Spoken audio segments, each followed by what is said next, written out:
Greetings and salutations. I am your humble Adobe instructor, AJ Wood. It's late on a Monday night. This is episode number 28 of I Create Content.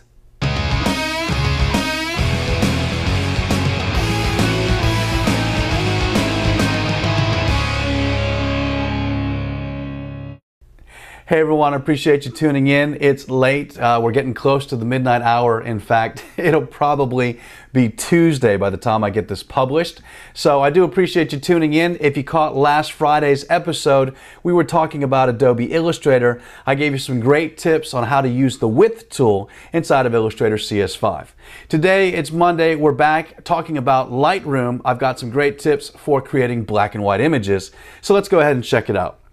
You can see on the screen in front of you, I'm in the Develop module. I've got an image I shot of the Grand Canyon, and I'm just going to click and show you that you can toggle between the black and white and a color version here inside the basic panel.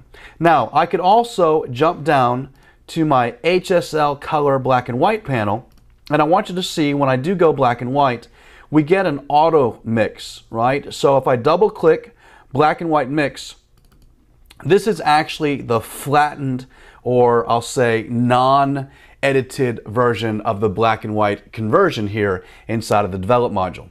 Now, one of the questions I get quite a bit from new users is, hey, I'm in Lightroom, I'm in Photoshop, I want to do some cool things, and I just have no idea where to begin. That was cool that I could click black and white, but what do I do next?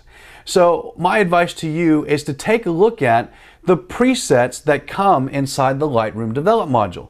There are already a lot of great black and white presets, and that can be a really good starting point for you to create your own mix. So you can see if I flip over to the presets panel, I've got all these different black and whites that I can scroll through. Notice the change in the navigator window. So I'll go ahead and just click on a couple, and what I'm going to do is just kind of click through this. And notice over on the right side of your screen, it actually changes the black and white color mix. So I'm clicking on cream tone. Hey, that gives me a different look. And notice it's not even black and white. Go high contrast. Hey, that's giving me a different mix there. I want you to see if I flip over to the basic panel, I'm going to click on look number 1.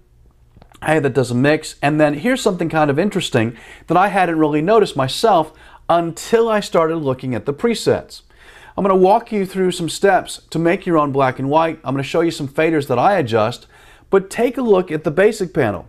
I had never actually thought of using the white balance to impact the black and white.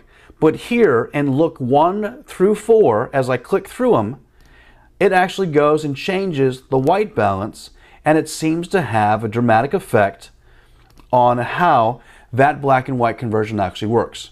So let's break down the steps, take a closer look at this. I'm going to go ahead and reset the photo. And as I mentioned, I'm going to flip to the HSL black and white panel here, and I'm going to click on black and white.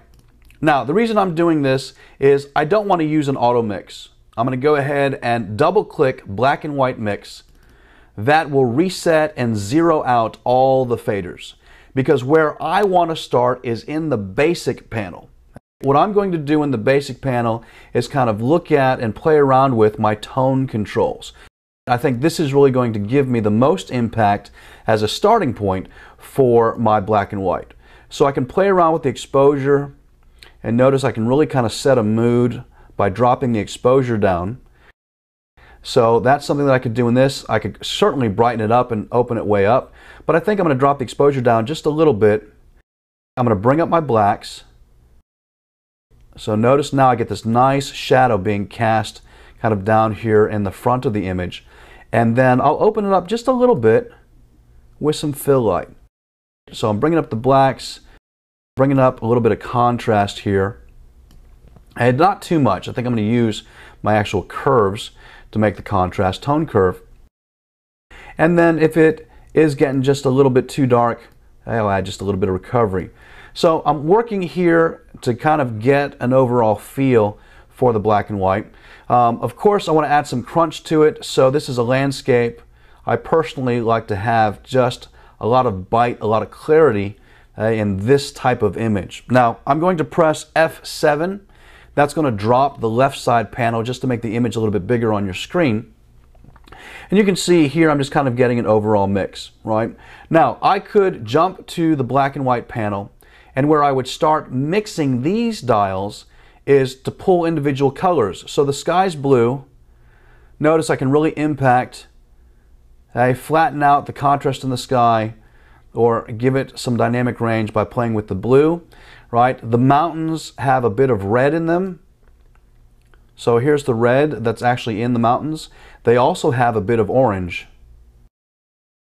So one of the things that you want to consider when you get ready to do your black and white, take a good look at the color version of your image to see what tones you're working with. When you go into the black and white mix, right, you'll be able to better understand, hey, I want to slide blue, I want to slide red, I want to slide green, because those are the tones in the image. The other thing that will help is you can do a before and after preview. So remember, I've got the backslash key, and I can do a before and after. And if I want to do side by side, remember you can press the Y key, and here's your before and after side by side. So if you're making your mix and you're having trouble remembering what colors you have, now I can do side by side and say, oh yeah, that's right, it does have some orange.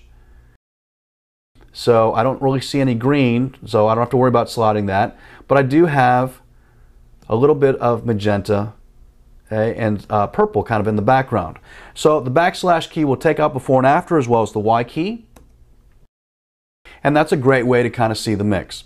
So what I want to do is I'm going to close this up, jump back up to the basic panel, and this is what I wanted to show you earlier. Remember, with the presets panel open, that was F7 to bring up the left side panel, these different looks, look 1 through 4, actually took advantage of the white balance. So I want to show you that. I thought this was really great. I hadn't thought of it until I looked at the preset.